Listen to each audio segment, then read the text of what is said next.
Hi అండి, ఎలా ఉన్నారు? బాగున్నారు? నేనైతే చాలా బాగున్నాను. ఇక్కడ వర్షం అయితే ఫుల్ పడుతుంది. కొంచెం కొంచెం స్టార్ట్ అయ్యి ఫుల్ అయిపోయింది వర్షం. పిల్లలకి లంచ్ బాక్స్ ఇచ్చి రావాలి.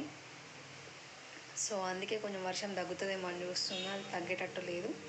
ఇంకా నేను అంబ్రెల్లా పెట్టుకొని వెళ్ళి పిల్లలకు లంచ్ బాక్స్ ఇచ్చి రావాలి. మీరు ఏం చేస్తున్నారు? మీ దగ్గర వర్షం పడుతుందా? కామెంట్ బాక్స్లో కామెంట్ చేయండి. అలాగే ఎలా ఉన్నారు? నేనైతే వ్లాగ్ స్టార్ట్ చేస్తున్నాను.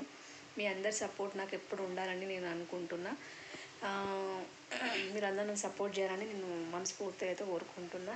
అండ్ మీరందరు లంచ్ చేసినారా? నేనైతే ఇంకా లంచ్ చేయాలి.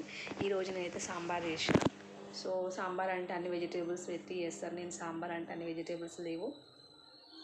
మునక్కాయ ఆనక్కాయ అంటారు కాబట్టి మునక్కాయ లేదు.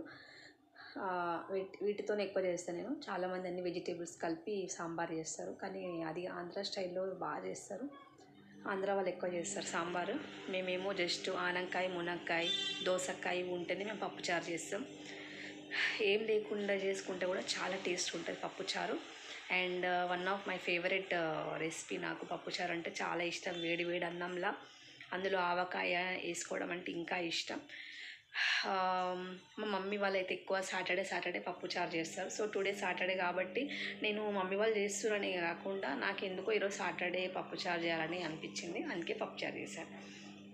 మీరేం కర్రీ చేసారు? కామెంట్ బాక్స్లో కామెంట్ చేయండి. అలాగే ఎలా ఉన్నారు? బాగున్నారా? మీ దగ్గర వర్షం పడుతుందా? కామెంట్ చేయండి. ఓకేనా? Bye bye.